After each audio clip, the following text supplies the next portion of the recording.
the pool of the Black One. Into the west, unknown of man, ships have sailed since the world began. Read, if you dare, what Skelos wrote, with dead hands fumbling his silken coat, and follow the ships through the wind-blown wrack. Follow the ships that come not back. Sancha, once of Cordava, yawned daintily, stretched her supple limbs luxuriously, and composed herself more comfortably on the ermine-fringed silk spread on the carrack's poop deck. That the crew watched her with burning interest from waist and forecastle, she was lazily aware, just as she was also aware that her short silk kirtle veiled little of her voluptuous contours from their eager eyes. Wherefore she smiled insolently and prepared to snatch a few more winks before the sun, which was just thrusting his golden disk above the ocean, should dazzle her eyes. But at that instant a sound reached her ears, unlike the creaking of timbers, thrum of cordage and lap of waves. She sat up, her gaze fixed on the rail, over which, to her amazement, a dripping figure clambered. Her dark eyes opened wide, her red lips parted in an ooh of surprise. The intruder was a stranger to her. Water ran in rivulets from his great shoulders and down his heavy arms. His single garment, a pair of bright crimson silk breeks, was soaking wet, as was his broad gold-buckled girdle and the sheathed sword it supported. As he stood at the rail, the rising sun etched him like a great bronze statue. He ran his fingers through his streaming black mane, and his blue eyes lit as they rested on the girl. "Who are you?" she demanded. "Whence did you come?" He made a gesture toward the sea that took in a whole quarter of the compass, while his eyes did not leave her supple figure. "Are you a merman, that you rise up out of the sea?" she asked, confused by the candor of his gaze, though she was accustomed to admiration. Before he could reply, a quick step sounded on the boards, and the master of the carrack was glaring at the stranger, fingers twitching at sword hilt. "Who the devil are you, sirrah?" this one demanded in no friendly tone. "I am Conan," the other answered imperturbably. Sancha pricked up her ears anew. She had never heard Zingaran spoken with such an accent as the stranger spoke it. "And how did you get aboard my ship?" The voice grated with suspicion. "I swam, exclaimed the master angrily. "Dog, would you jest with me? We are far beyond sight of land. Whence do you come?" Conan pointed with a muscular brown arm toward the east, banded in dazzling gold by the lifting sun. "I came from the islands." "Oh." The other regarded him with increased interest. Black brows drew down over scowling eyes, and the thin lip lifted unpleasantly. "So, you are one of those dogs of the Barachans?" A faint smile touched Conan's lips. "And do you know who I am?" his questioner demanded. "This ship is the Wastrel, so you must be Zaporavo." "Aye." It touched the captain's grim vanity that the man should know him. He was a tall man, tall as Conan, though of leaner build. Framed in his steel morion, his face was dark, saturnine, and hawk-like, wherefore men called him the Hawk. His armour and garments were rich and ornate, after the fashion of a Zingaran grandee. His hand was never far from his sword-hilt. There was little favour in the gaze he bent on Conan. Little love was lost between Zingaran renegades and the outlaws who infested the Baracha Islands off the southern coast of Zingara. These men were mostly sailors from Argos, with a sprinkling of other nationalities. They raided the shipping and harried the Zingaran coast towns, just as the Zingaran buccaneers did. But these dignified their profession by calling themselves freebooters, while they dubbed the Barachans pirates. They were neither the first nor the last to gild the name of thief. Some of these thoughts passed through Zaporavo's mind as he toyed with his sword hilt and scowled at his uninvited guest. Conan gave no hint of what his own thoughts might be. He stood with folded arms as placidly as if upon his own deck. His lips smiled, and his eyes were untroubled. "What are you doing here?" the freebooter demanded abruptly. "I found it necessary to leave the rendezvous at Tortage before moonrise last night," answered Conan. "I departed in a leaky boat, and rowed and bailed all night. Just at dawn I saw your topsails, and left the miserable tub to sink, while I made better speed in the water." "There are sharks in these waters," growled Zaporavo, and was vaguely irritated by the answering shrug of the mighty shoulders. A glance toward the waist showed a screen of eager faces staring upward. A word would send them leaping up on the poop in a storm of swords that would overwhelm even such a fighting man as the stranger looked to be. "Why should I burden myself with every nameless vagabond that the sea casts up?" snarled Zaporavo, his look and manner more insulting than his words. "A ship can always use another good sailor," answered the other without resentment. Zaporavo scowled, knowing the truth of that assertion. He hesitated, and doing so, lost his ship, his command, his girl, and his life. But of course he could not see into the future, and to him Conan was only another wastrel, cast up, as he put it, by the sea. He did not like the man, yet the fellow had given him no provocation. His manner was not insolent, though rather more confident than Zaporavo liked to see. "Your work for your keep," snarled the hawk. "Get off the poop. And remember, the only law here is my will." The smile seemed to broaden on Conan's thin lips. Without hesitation, but without haste, he turned and descended into the waist. He did not look again at Sancha, who, during the brief conversation, had watched eagerly, all eyes and ears. As he came into the waist, the crew thronged about him. Zingarans, all of them half naked, their gaudy silk garments splashed with tar, jewels glinting in earrings and dagger hilts. They were eager for the time-honored sport of baiting the stranger. Here he would be tested, and his future status in the crew decided. Up on the poop, Zaporavo had apparently already forgotten the stranger's existence, but Sancha watched, tense with interest. She had become familiar with such scenes, and knew the baiting would be brutal and probably bloody. But her familiarity with such matters was scanty compared to that of Conan. He smiled faintly as he came into the waist and saw the menacing figures pressing truculently about him. He paused and eyed the ring inscrutably, his composure unshaken. There was a certain code about these things. If he had attacked the captain, the whole crew would have been at his throat.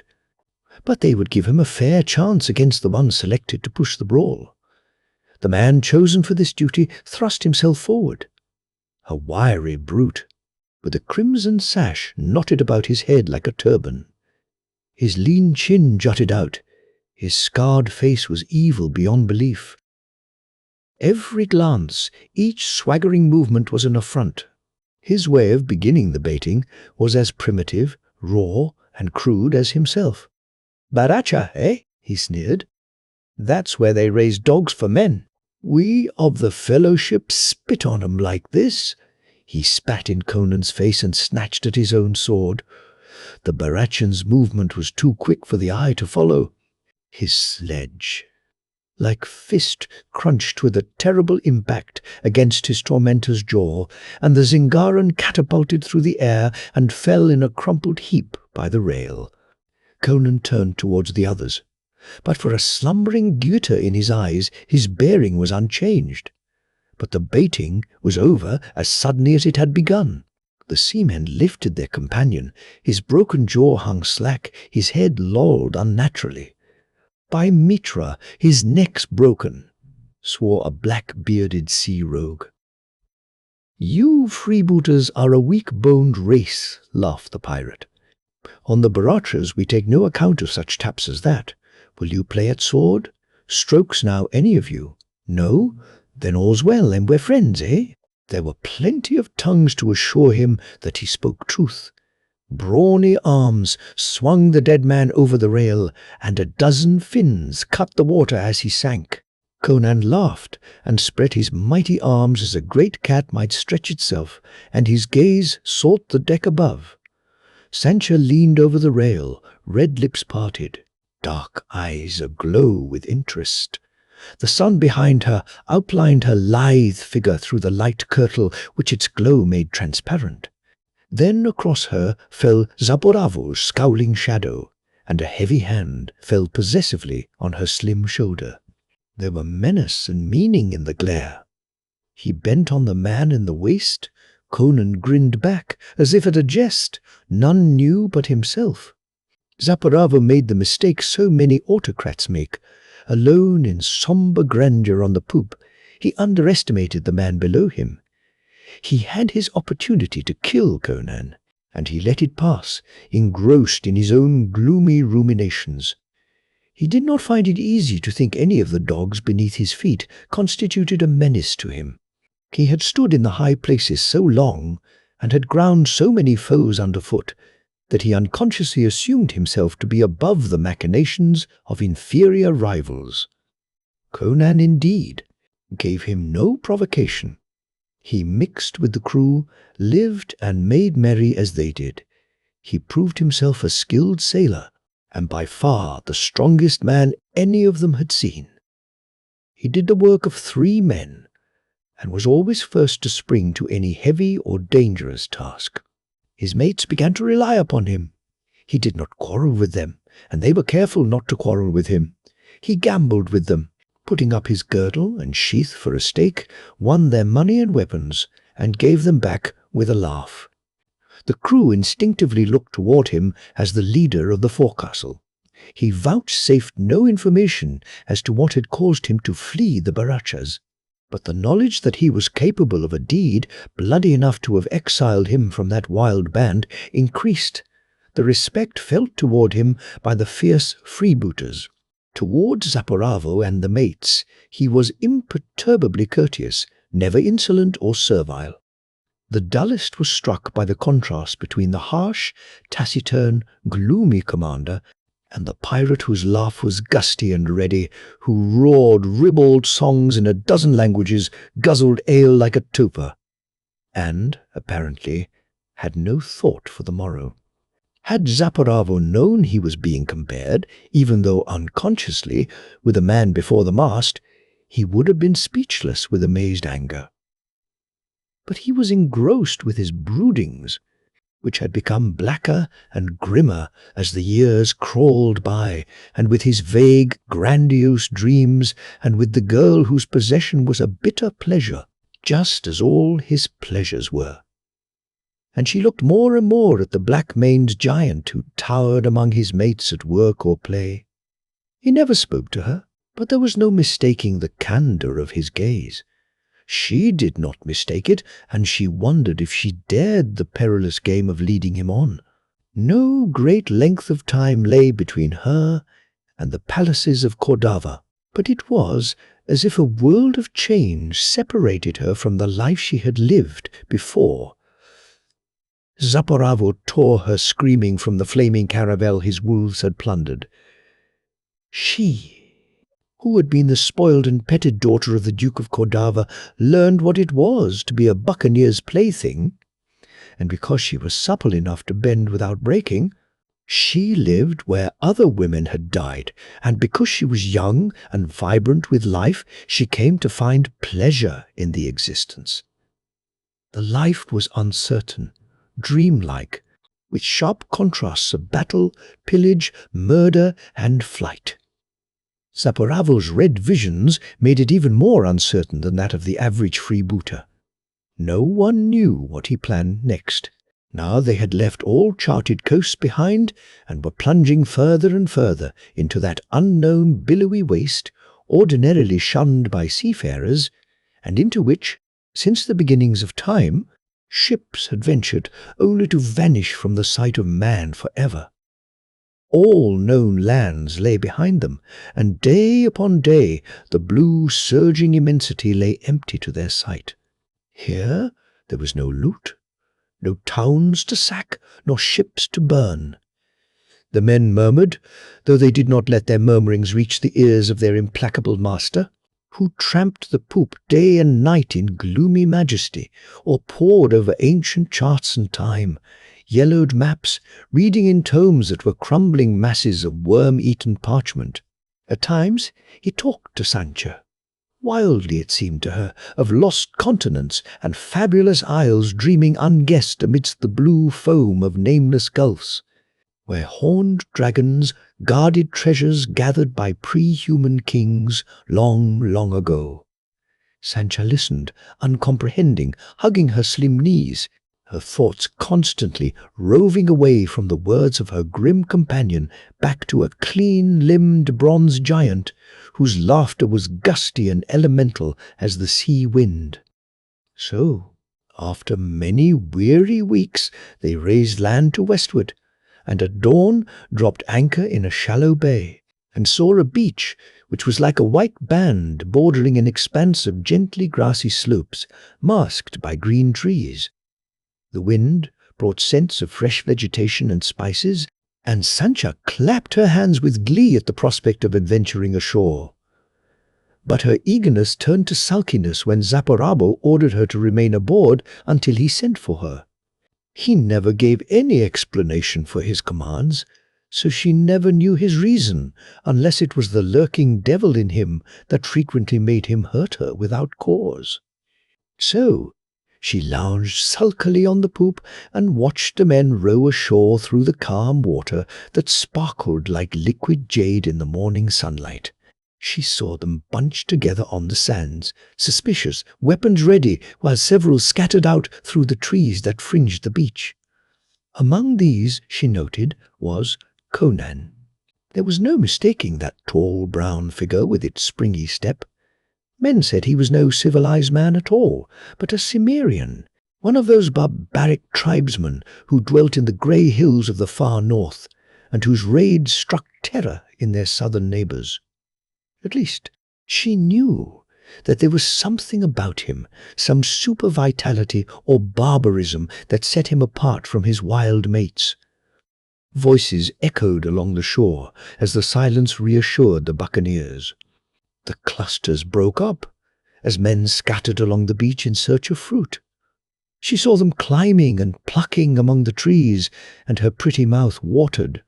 She stamped a little foot and swore with the proficiency acquired by association with her blasphemous companions. The men on shore had indeed found fruit and were gorging on it, finding one unknown golden-skinned variety especially luscious. But Zaporavo did not seek or eat fruit. His scouts having found nothing indicating men or beasts in the neighborhood, he stood staring inland, at the long reaches of grassy slopes melting into one another. Then, with a brief word, he shifted his sword belt and strode in under the trees. His mate expostulated with him against going alone, and was rewarded by a savage blow in the mouth.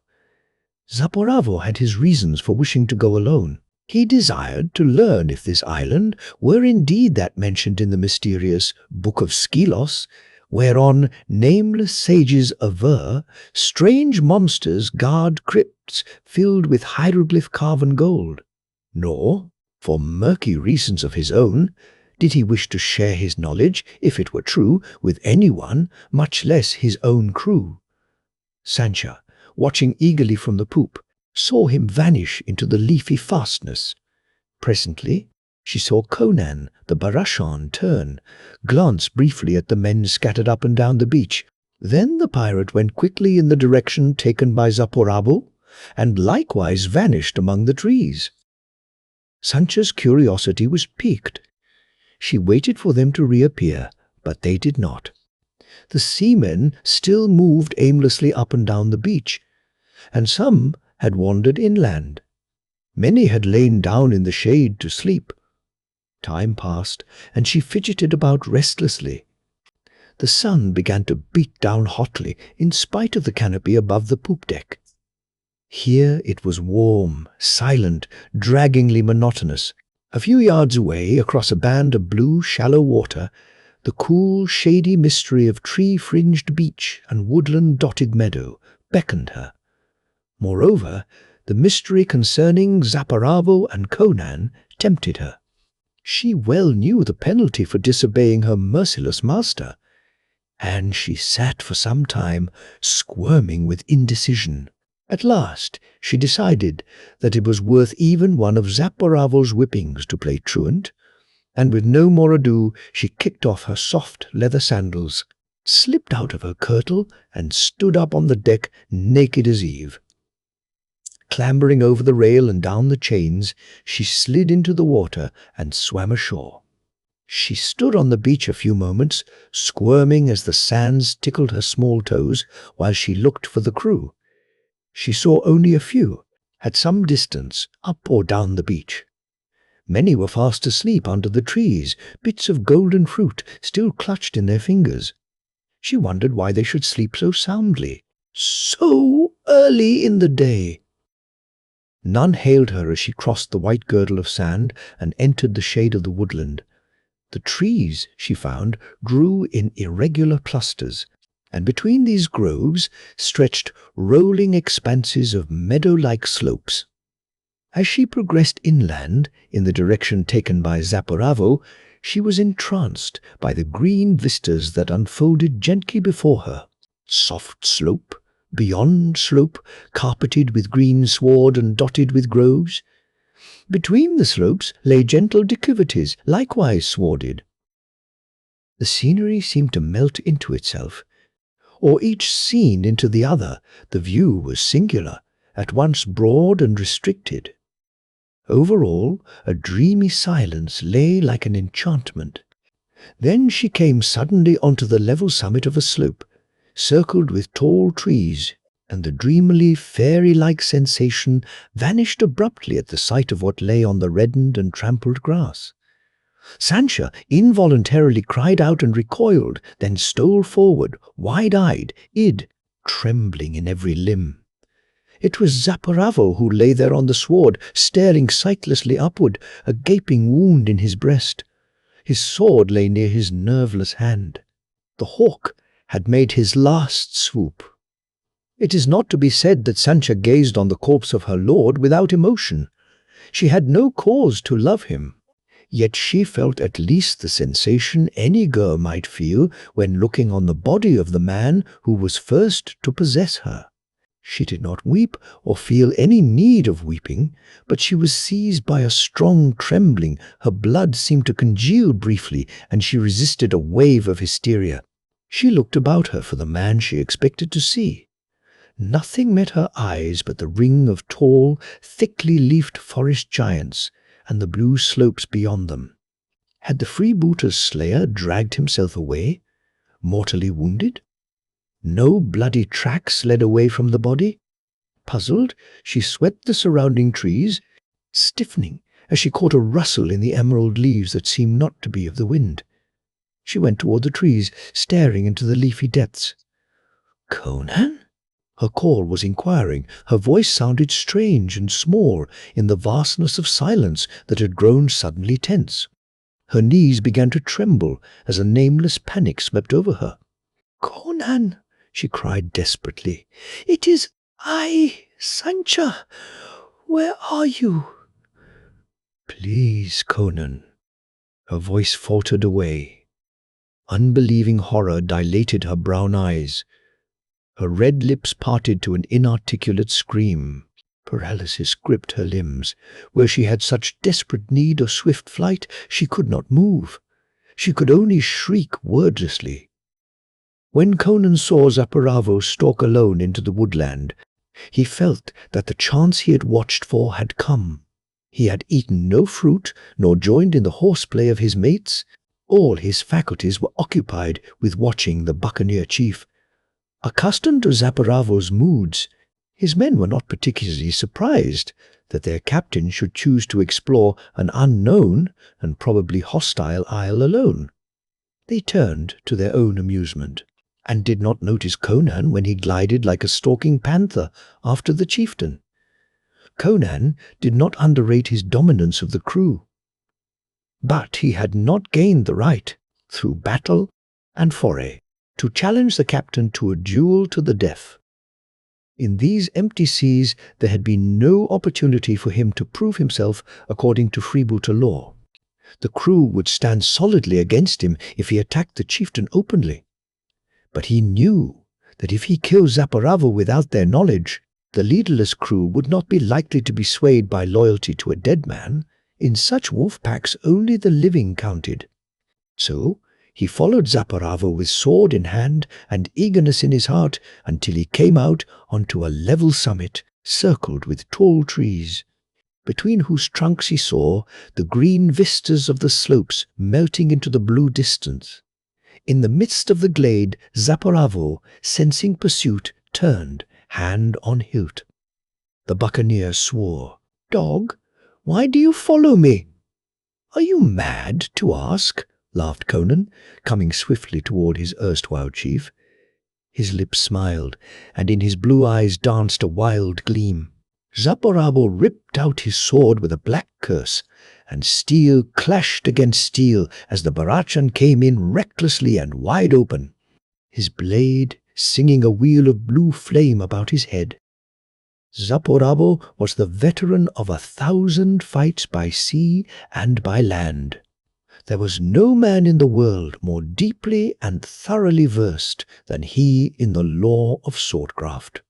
But he had never been pitted against a blade wielded by thews bred in the wild lands beyond the borders of civilization.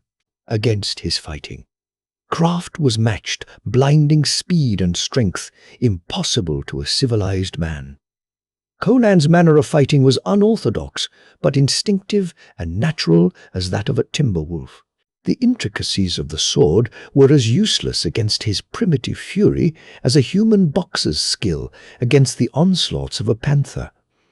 Fighting as he had never fought before, straining every last ounce of effort to parry the blade that flickered like lightning about his head, Zaporavo in desperation caught a full stroke near his hilt, and felt his whole arm go numb beneath the terrific impact. That stroke was instantly followed by a thrust with such terrible drive behind it that the sharp point ripped through chainmail and ribs like paper to transfix the heart beneath. Zaporavo's lips writhed in brief agony, but, grim to the last, he made no sound. He was dead before his body relaxed on the trampled grass, where blood drops glittered like spilt rubies in the sun. Conan shook the red drops from his sword, grinned with unaffected pleasure, stretched like a huge cat, and abruptly stiffened, the expression of satisfaction on his face being replaced by a stare of bewilderment. He stood like a statue, his sword trailing in his hand. As he lifted his eyes from his vanquished foe, they had absently rested on the surrounding trees and the vistas beyond, and he had seen a fantastic thing, a thing incredible and inexplicable. Over the soft, rounded green shoulder of a distant slope had loped a tall, black, naked figure, bearing on its shoulder an equally naked white form. The apparition vanished as suddenly as it had appeared, leaving the watcher gasping in surprise. The pirate stared about him, glanced uncertainly back the way he had come, and swore. He was nonplussed, a bit upset, if the term might be applied to one of such steely nerves as his. In the midst of realistic, if exotic surroundings, a vagrant image of fantasy and nightmare had been introduced. Conan doubted neither his eyesight nor his sanity. He had seen something alien and uncanny, he knew. The mere fact of a black figure racing across the landscape carrying a white captive was bizarre enough, but this black figure had been unnaturally tall. Shaking his head doubtfully, Conan started off in the direction in which he had seen the thing. He did not argue the wisdom of his move, with his curiosity so piqued. He had no choice but to follow its promptings. Slope after slope he traversed, each with its even sward and clustered groves. The general trend was always upward, though he ascended and descended the gentle inclines with monotonous regularity. The array of rounded shoulders and shallow declivities was bewildering and apparently endless. But at last he advanced up what he believed was the highest summit on the island, and halted at the sight of green shining walls and towers, which, until he had reached the spot on which he then stood, had merged so perfectly with the green landscape as to be invisible, even to his keen sight. Fingered his sword, then went forward, bitten by the worm of curiosity. He saw no one as he approached a tall archway in the curving wall.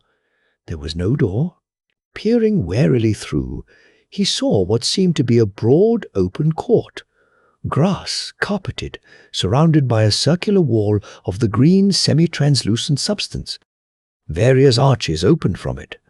Advancing on the balls of his bare feet, sword ready, he chose one of these arches at random, and passed into another similar court. Over an inner wall he saw the pinnacles of strangely shaped tower-like structures. One of these towers was built in, or projected into the court in which he found himself, and a broad stair led up to it along the side of the wall. Up this he went, wondering if it were all real, or if he were not in the midst of a black lotus dream. At the head of the stair he found himself on a walled ledge, or balcony. He was not sure which. He could now make out more details of the towers, but they were meaningless to him. He realized uneasily that no ordinary human beings could have built them.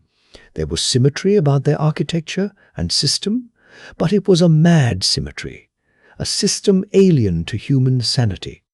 As for the plan of the whole town, castle, or whatever it was intended for, he could see just enough to get the impression of a great number of courts, mostly circular, each surrounded by its own wall and connected with the others by open arches, and all, apparently, grouped about the cluster of fantastic towers in the center. Turning in the other direction from these towers, he got a fearful shock and crouched down suddenly behind the parapet of the balcony, glaring amazedly. The balcony or ledge was higher than the opposite wall, and he was looking over that wall into another swarded court. The inner curve of the further wall of that court differed from the others he had seen, in that, instead of being smooth, it seemed to be banded with long lines or ledges crowded with small objects, the nature of which he could not determine. However, he gave little heed to the wall at the time. His attention was centered on the band of beings that squatted about a dark green pool in the midst of the court. These creatures were black and naked, made like men, but the least of them, standing upright, would have towered head and shoulders above the tall pirate. They were rangy rather than massive, but were finely formed, with no suggestion of deformity or abnormality, save as their great height was abnormal. But even at that distance, Conan sensed the basic diabolism of their features. In their midst, cringing and naked, stood a youth that Conan recognized as the youngest sailor aboard the wastrel. He, then, had been the captive the pirate had seen borne across the grass-covered slope. Conan had heard no sound of fighting, saw no bloodstains or wounds on the sleek ebon limbs of the giants. Evidently, the lad had wandered inland away from his companions and been snatched up by a black man lurking in ambush. Conan mentally termed the creatures black men, for lack of a better term. Instinctively he knew that these tall, ebony beings were not men, as he understood the term. No sound came to him. The blacks nodded and gestured to one another, but they did not seem to speak, vocally at least. One, squatting on his haunches before the cringing boy, held a pipe-like thing in his hand. This he set to his lips and apparently blew, though Conan heard no sound. But the Zingaran youth heard or felt and cringed. He quivered and writhed as if in agony. A regularity became evident in the twitching of his limbs, which quickly became rhythmic. The twitching became a violent jerking, the jerking regular movements. The youth began to dance, as cobras dance by compulsion to the tune of the fakir's fife. There was naught of zest or joyful abandon in that dance. There was indeed abandon that was awful to see, but it was not joyful. It was as if the mute tune of the pipes grasped the boy's inmost soul with salacious fingers, and with brutal torture wrung from it every involuntary expression of secret passion. It was a convulsion of obscenity, a spasm of lasciviousness, an exudation of secret hungers framed by compulsion, desire without pleasure, pain mated awfully to lust. It was like watching a soul stripped naked, and all its dark and unmentionable secrets laid bare. Conan glared, frozen with repulsion and shaken with nausea. Himself as cleanly elemental as a timber wolf, he was yet not ignorant of the perverse secrets of rotting civilizations. He had roamed the cities of Zamora and known the women of Shadizar the Wicked. But he sensed here a cosmic vileness transcending mere human degeneracy, a perverse branch on the tree of life, developed along lines outside human comprehension. It was not at the agonized contortions and posturing of the wretched boy that he was shocked, but at the cosmic obscenity of these beings which could drag to light the abysmal secrets that sleep in the unfathomed darkness of the human soul, and find pleasure in the brazen flaunting of such things as should not be hinted at, even in restless nightmares. Suddenly, the black torturer laid down the pipes and rose, towering over the writhing white figure. Brutally grasping the boy by neck and haunch, the giant upended him and thrust him headfirst into the green pool. Conan saw the white glimmer of his naked body amid the green water as the black giant held his captive deep under the surface. Then there was a restless movement among the other blacks, and Conan ducked quickly below the balcony wall, not daring to raise his head lest he be seen. After a while his curiosity got the better of him, and he cautiously peered out again. The blacks were filing out of an archway into another court. One of them was just placing something on a ledge of the further wall, and Conan saw it was the one who had tortured the boy. He was taller than the others, and wore a jeweled headband. Of the Zingaran boy there was no trace.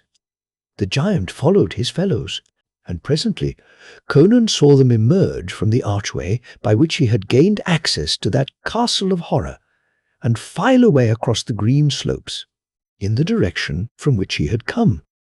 They bore no arms, yet he felt that they planned further aggression against the freebooters, but before he went to warn the unsuspecting buccaneers, he wished to investigate the fate of the boy. No sound disturbed the quiet. The pirate believed that the towers and courts were deserted, save for himself. He went swiftly down the stair, crossed the court, and passed through an arch into the court the blacks had just quitted. Now he saw the nature of the striated wall. It was banded by narrow ledges, apparently cut out of the solid stone, and ranged along these ledges or shelves were thousands of tiny figures, mostly greyish in colour.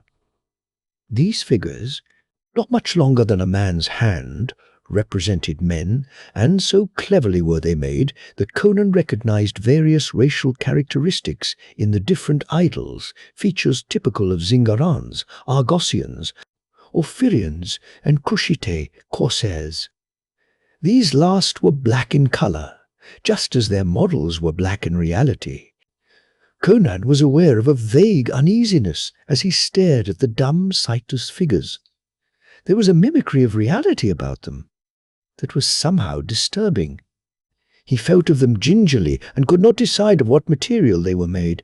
It felt like petrified bone, but he could not imagine petrified substance being found in the locality in such abundance as to be used so lavishly. He noticed that the images representing types with which he was familiar were all on the higher ledges.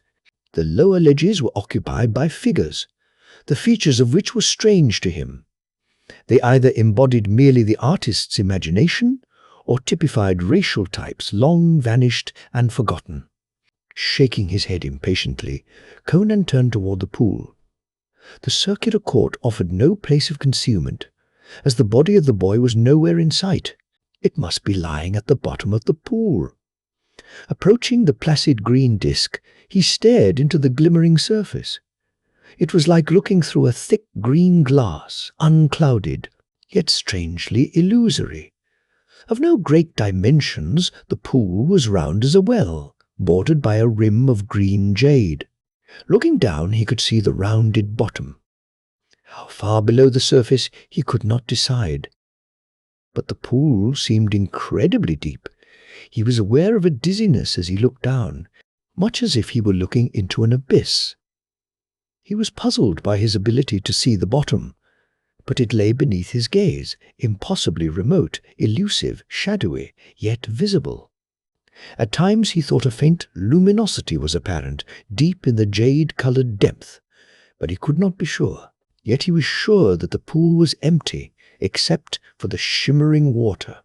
Then where in the name of Crom was the boy whom he had seen brutally drowned in that pool? Rising, Conan fingered his sword and gazed around the court again. His gaze focused on a spot on one of the higher ledges. There he had seen the tall black place something. Cold sweat broke suddenly out on Conan's brown hide. Hesitantly, yet as if drawn by a magnet, the pirate approached the shimmering wall. Dazed by a suspicion too monstrous to voice, he glared up at the last figure on that ledge. A horrible familiarity made itself evident. Stony, immobile, dwarfish, yet unmistakable, the features of the Zingaran boy stared unseeingly at him. Conan recoiled, shaken to his soul's foundations. His sword trailed in his paralyzed hand as he glared, open-mouthed, stunned by the realization which was too abysmal and awful for the mind to grasp. Yet the fact was indisputable. The secret of the dwarfish figures was revealed, though behind that secret lay the darker and more cryptic secret of their being. How long Conan stood drowned in dizzy cogitation, he never knew. A voice shook him out of his gaze, a feminine voice that shrieked more and more loudly, as if the owner of the voice were being borne nearer. Conan recognized that voice, and his paralysis vanished instantly. A quick bound carried him high up on the narrow ledges where he clung, kicking aside the clustering images to obtain room for his feet. Another spring and a scramble, and he was clinging to the rim of the wall, glaring over it. It was an outer wall. He was looking into the green meadow that surrounded the castle. Across the grassy level, a giant black was striding, carrying a squirming captive under one arm, as a man might carry a rebellious child. It was Sancha, her black hair falling in disheveled, rippling waves, her olive skin contrasting abruptly with the glossy ebony of her captor. He gave no heed to her wrigglings and cries as he made for the outer archway. As he vanished within, Conan sprang recklessly down the wall and glided into the arch that opened into the further court. Crouching there, he saw the giant enter the court of the pool, carrying his writhing captive. Now he was able to make out the creature's details. The superb symmetry of body and limbs was more impressive at close range. Under the ebon skin long, rounded muscles rippled, and Conan did not doubt that the monster could rend an ordinary man limb from limb. The nails of the fingers provided further weapons, for they were grown like the talons of a wild beast. The face was a carven ebony mask. The eyes were tawny, a vibrant gold that glowed and glittered, but the face was inhuman. Each line, each feature was stamped with evil, evil transcending the mere evil of humanity. The thing was not a human. It could not be. It was a growth of life from the bits of blasphemous creation, a perversion of evolutionary development. The giant cast Sancha down on the sward, where she grovelled, crying with pain and terror. He cast a glance about as if uncertain, and his tawny eyes narrowed as they rested on the images overturned and knocked from the wall. Then he stooped, grasped his captive by her neck and crotch, and strode purposefully toward the green pool. And Conan glided from his archway and raced like a wind of death across the sward. The giant wheeled, and his eyes flared as he saw the bronzed avenger rushing toward him. In the instant of surprise, his cruel grip relaxed, and Sancho wriggled from his hands and fell to the grass. The taloned hands spread and clutched, but Conan ducked beneath their swoop and drove his sword through the giant's groin. The black went down like a felled tree, gushing blood, and the next instant Conan was seized in a frantic grasp as Sancho sprang up and threw her arms around him in a frenzy of terror and hysterical relief. He cursed as he disengaged himself, but his foe was already dead. The tawny eyes were glazed, the long ebony limbs had ceased to twitch. "Oh, Conan!" Sancho was sobbing, clinging tenaciously to him. "What will become of us? What are these monsters? Oh, surely this is hell, and that was the devil." "Then hell needs a new devil." The Barachan grinned fiercely. "But how did he get hold of you? Had they taken the ship?" "I don't know." She tried to wipe away her tears, fumbled for her skirt, and then remembered that she wore none. "I came ashore. I saw you follow Zaporavo, and I followed you both. I found Zaporavo was it you who—" "Who else?" he grunted. "What then?" "I saw a movement in the trees," she shuddered. "I thought it was you. I called. Then I saw that black thing squatting like an ape among the branches, leering down at me. It was like a nightmare. I couldn't run. All I could do was squeal. Then it dropped from the tree and seized me. Oh, oh, oh!" She hid her face in her hands and was shaken anew at the memory of the horror. "Well, we've got to get out of here," he growled, catching her wrist. "Come on, we've got to get to the crew." "Most of them were asleep on the beach as I entered the woods," she said. "Asleep?" he exclaimed profanely. "What in the 7 devils of hell's fire and damnation? Listen." She froze, a white quivering image of fright. "I heard it," he snapped, "a moaning cry. Wait!" He bounded up the ledges again and, glaring over the wall, swore with a concentrated fury that made even Sancho gasp. The black men were returning, but they came not alone or empty-handed. Each bore a limp human form. Some bore 2. Their captives were the freebooters. They hung slackly in their captors' arms. And, but for an occasional vague movement or twitching, Conan would have believed them dead. They had been disarmed, but not stripped. One of the blacks bore their sheathed swords, a great armload of bristling steel.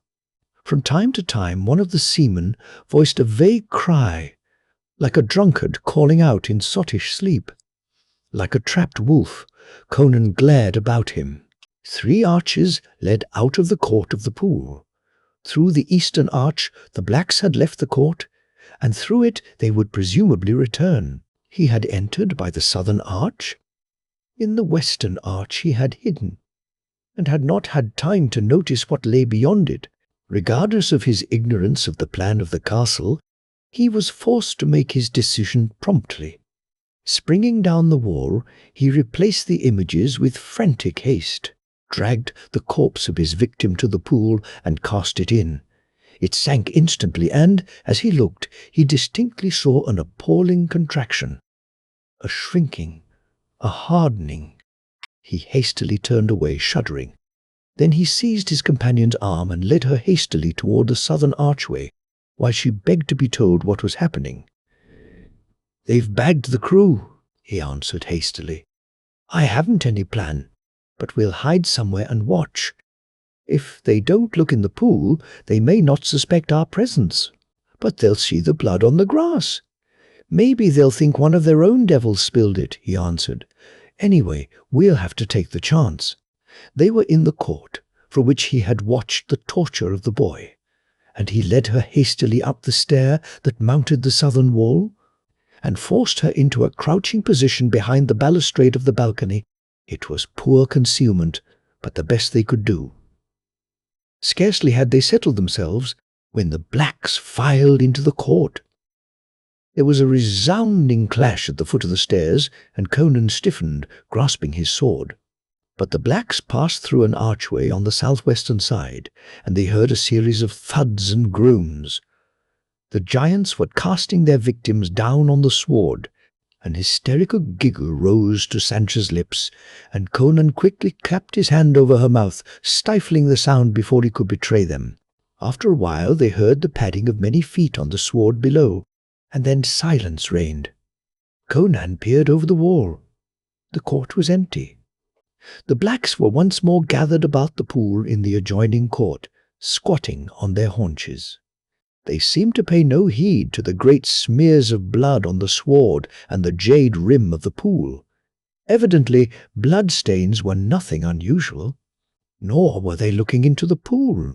They were engrossed in some inexplicable conclave of their own.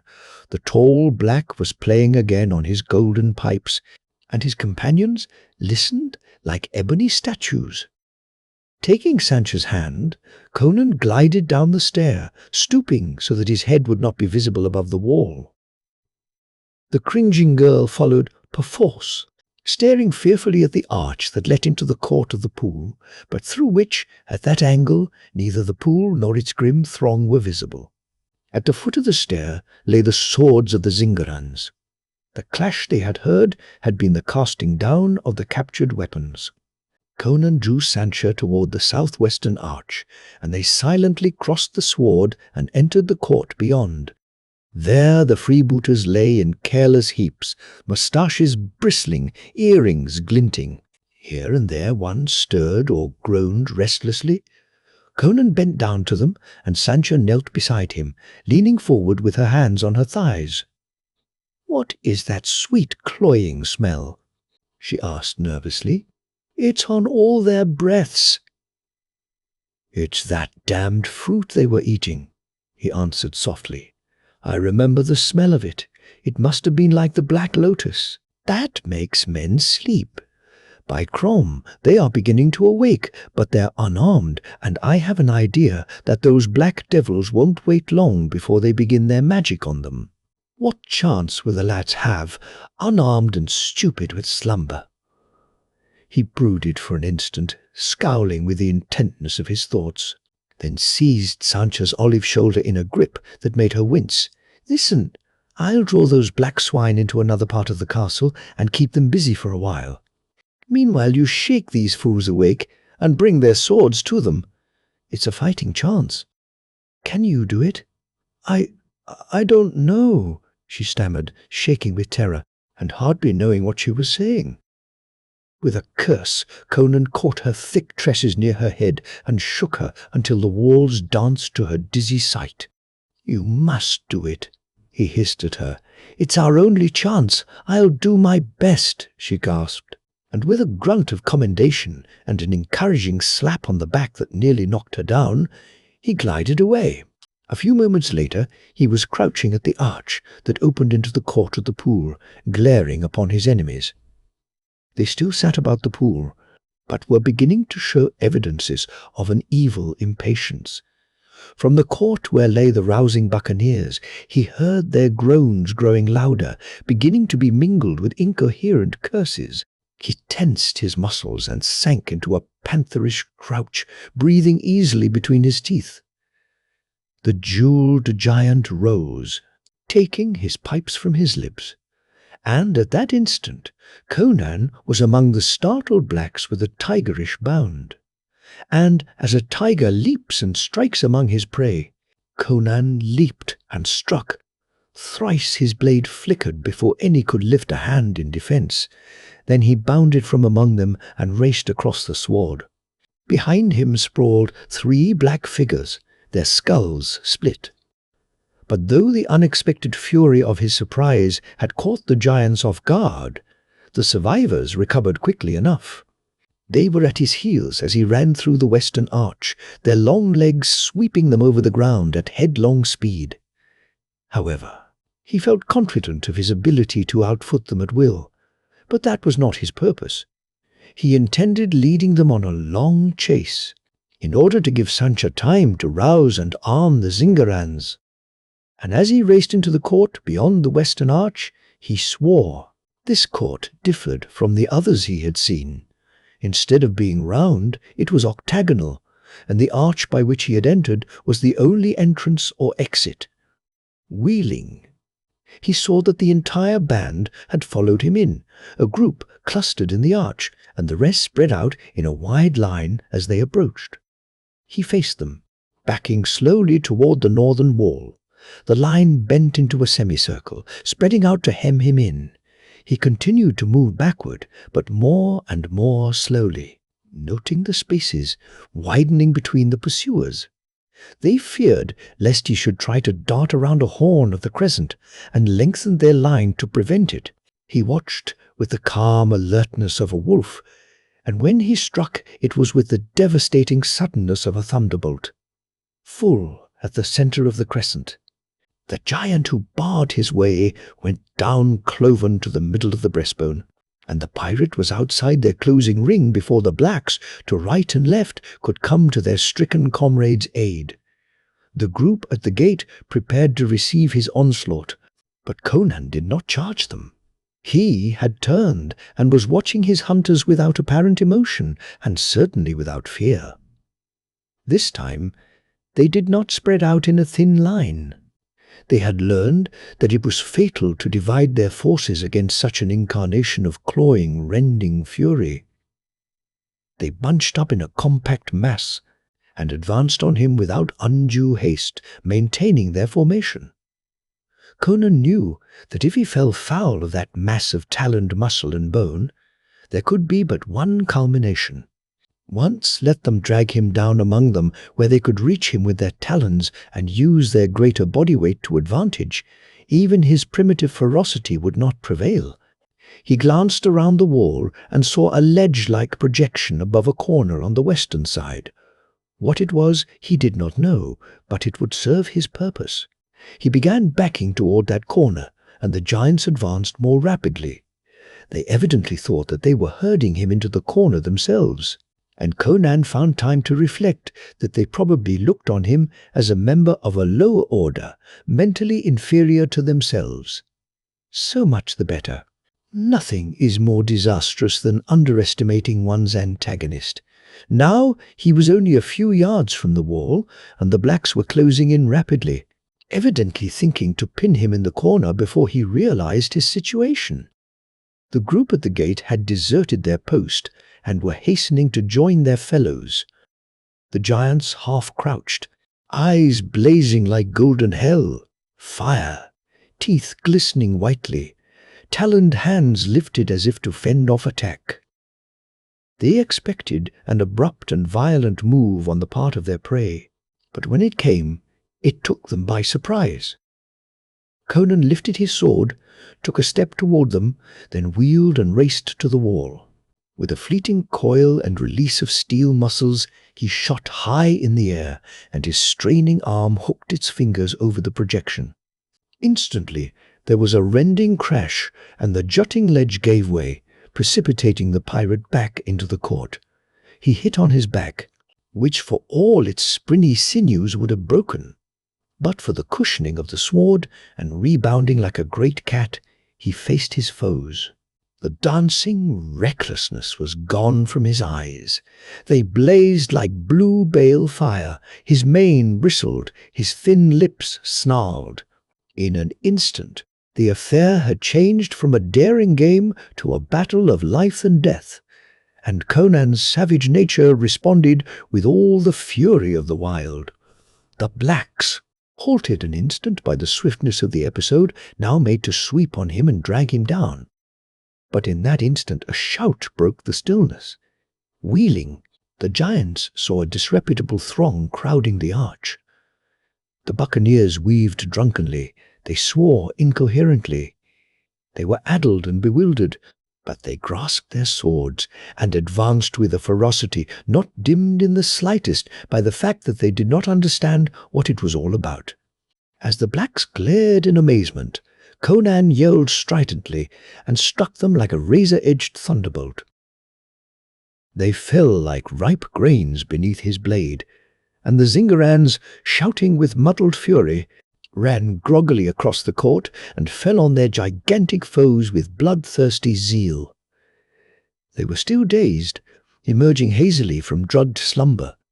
They had felt Sancha frantically shaking them and shoving swords into their fists, and had vaguely heard her urging them to some sort of action. They had not understood all she said, but the sight of strangers and blood streaming was enough for them. In an instant, the court was turned into a battleground which soon resembled a slaughterhouse. The Zingarans weaved and rocked on their feet, but they wielded their swords with power and effect, swearing prodigiously and quite oblivious to all wounds except those instantly fatal. They far outnumbered the blacks, but these proved themselves no mean antagonists. Towering above their assailants, the giants wrought havoc with talons and teeth, tearing out men's throats and dealing blows with clenched fists that crushed in skulls. Mixed and mingled in that melee, the buccaneers could not use their superior agility to the best advantage, and many were too stupid from their drugged sleep to avoid blows aimed at them. They fought with a blind, wild, beast ferocity, too intent on dealing death to evade it. The sound of the hacking swords was like that of butchers' cleavers, and the shrieks, yells, and curses were appalling.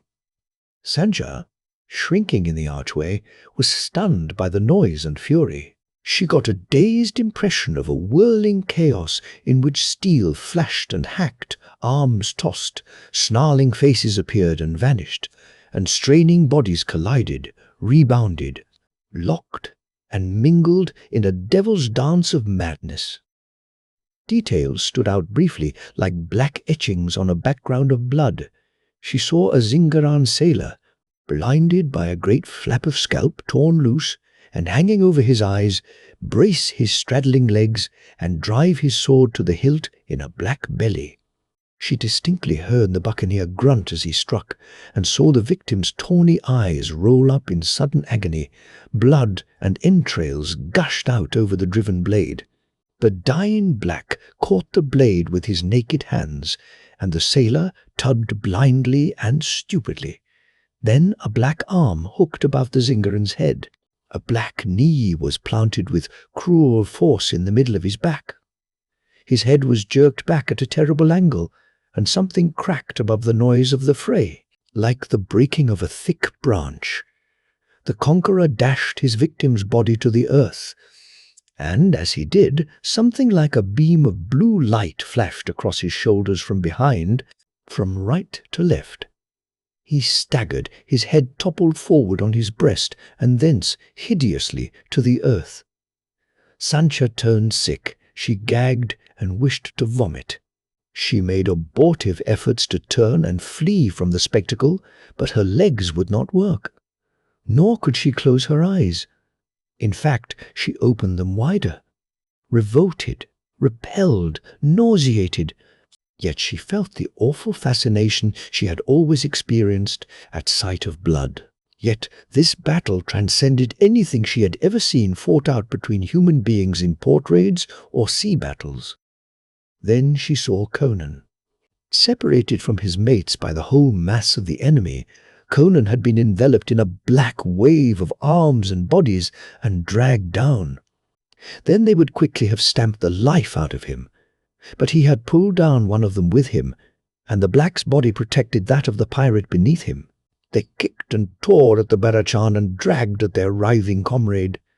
But Conan's teeth were set desperately in his throat, and the pirate clung tenaciously to his dying shield. An onslaught of Zingarans caused a slackening of the press, and Conan threw aside the corpse and rose, blood-smeared and terrible. The giants towered above him like great black shadows, clutching, buffeting the air with terrible blows. but he was as hard to hit or grapple as a blood-mad panther, and at every turn or flash of his blade blood jetted. He had already taken punishment enough to kill 3 ordinary men, but his bull-like vitality was undiminished. His war cry rose above the medley of the carnage, and the bewildered but furious Zingarans took fresh heart and redoubled their strokes, until the rending of flesh and the crunching of bone beneath the swords almost drowned the howls of pain and wrath. The blacks wavered and broke for the gate, and Sancha squealed at their coming and scurried out of the way. They jammed in the narrow archway, and the Zingarans stabbed and hacked at their straining backs with strident yelps of glee. The gate was a shambles before the survivors broke through and scattered, each for himself. The battle became a chase. Across grassy courts, up shimmering stairs, over the slanting roofs of fantastic towers, even along the broad coping of the walls, the giants fled, dripping blood at each step, harried by their merciless pursuers as by wolves. Cornered, some of them turned at bay and men died. But the ultimate result was always the same: a mangled black body twitching on the sward or hurled writhing and twisting from parapet or tower roof. Sancha had taken refuge in the court of the pool, where she crouched, shaking with terror. Outside rose a fierce yelling, feet pounded the sward, and through the arch burst a black, red-stained figure. It was the giant who wore the gemmed headband. A squat pursuer was close behind, and the black turned at the very brink of the pool. In his extremity he had picked up a sword dropped by a dying sailor, and as the Zingaran rushed recklessly at him, he struck with the unfamiliar weapon. The buccaneer dropped with his skull crushed, but so awkwardly the blow was dealt, the blade shivered in the giant's hand. He hurled the hilt at the figures which thronged the arch, and bounded toward the pool, his face a convulsed mask of hate. Conan burst through the men at the gate, and his feet spurned the sword in his headlong charge. But the giant threw his great arms wide, and from his lips rang an inhuman cry, the only sound made by a black during the entire fight. It screamed to the sky, its awful hate. It was like a voice howling from the pits. At the sound, the Zingarans faltered and hesitated. But Conan did not pause. Silently and murderously he drove at the ebon figure poised on the brink of the pool. But even as his dripping sword gleamed in the air, the black wheeled and bounded high. For a flash of an instant, they saw him poised in midair above the pool. Then, with an earth-shaking roar, the green waters rose and rushed up to meet him, enveloping him in a green volcano. Conan checked his headlong rush just in time to keep from toppling into the pool, and he sprang back, thrusting his men behind him with mighty swings of his arms. The green pool was like a geyser now, the noise rising to deafening volume, as the great column of water reared and reared, blossoming at the crest with a great crown of foam. Conan was driving his men to the gate, herding them ahead of him, beating them with the flat of his sword. The roar of the waterspout seemed to have robbed them of their faculties. Seeing Sancha standing paralyzed, staring with wide-eyed terror at the seething pillar, he accosted her with a bellow that cut through the thunder of the water and made her jump out of her daze. She ran to him, arms outstretched, and he caught her up under one arm and raced out of the court. In the court, which opened on the outer world, the survivors had gathered, weary, tattered, wounded, and blood-stained, and stood gaping dumbly at the great unstable pillar that towered momentarily nearer the blue vault of the sky. Its green trunk was laced with white. Its foaming crown was thrice the circumference of its base. Momentarily it threatened to burst and fall in an engulfing torrent, yet it continued to jet skyward. Conan's eyes swept the bloody, naked group, and he cursed to see only a score.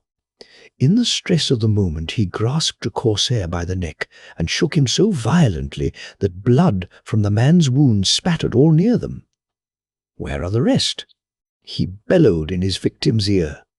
"That's all," the other yelled back above the roar of the geyser. The others were all killed by those black. "Well, get out of here," roared Conan, giving him a thrust that sent him staggering headlong toward the outer archway. "That fountain is going to burst in a moment." "We'll all be drowned," squawked a freebooter, limping toward the arch. "Drowned, hell!" yelled Conan. "We'll be turned to pieces of petrified bone. Get out, blast you." He ran to the outer archway, one eye on the green, roaring tower that loomed so awfully above him, the other on stragglers. Dazed with bloodlust, fighting, and the thunderous noise, some of the Zingarans moved like men in a trance. Conan hurried them up. His method was simple. He grasped loiterers by the scruff of the neck, impelled them violently through the gate, added impetus with a lusty kick in the rear, spicing his urgings for haste with pungent comments on the victim's ancestry. Sancha showed an inclination to remain with him, but he jerked away her twining arms, blaspheming luridly, and accelerated her movements with a tremendous slap on the posterior that sent her scurrying across the plateau. Conan did not leave the gate until he was sure all his men who yet lived were out of the castle and started across the level meadow. Then he glanced again at the roaring pillar looming against the sky, dwarfing the towers, and he too fled that castle of nameless horrors. The Zingarans had already crossed the rim of the plateau and were fleeing down the slopes. Sancha waited for him at the crest of the first slope beyond the rim, and there he paused for an instant to look back at the castle. It was as if a gigantic green-stemmed and white-blossomed flower swayed above the towers. The roar filled the sky. Then the jade-green and snowy pillar broke with a noise like the rending of the skies, and walls and towers were blotted out in a thunderous torrent. Conan caught the girl's hand and fled. Slope after slope rose and fell before them, and behind sounded the rushing of a river. A glance over his straining shoulder showed a broad green ribbon rising and falling as it swept over the slopes. The torrent had not spread out and dissipated. Like a giant serpent, it flowed over the depressions and the rounded crests. It held a consistent course. It was following them. The realization roused Conan to a greater pitch of endurance. Sancha stumbled and went to her knees with a moaning cry of despair and exhaustion. Catching her up, Conan tossed her over his giant shoulder and ran on. His breast heaved. His knees trembled. His breath tore in great gasps through his teeth. He reeled in his gait. Ahead of him he saw the sailors toiling, spurred on by the terror that gripped them. The ocean burst suddenly on his view, and in his swimming gaze floated the wastrel, unharmed. Men tumbled into the boats, helter-skelter. Sancha fell into the bottom and lay there in a crumpled heap. Conan, though the blood thundered in his ears and the world swam red to his gaze, took an oar with the panting sailors. With hearts ready to burst from exhaustion, they pulled for the ship. The green river burst through the fringe of trees. Those trees fell as if their stems had been cut away, and as they sank into the jade-colored flood, they vanished.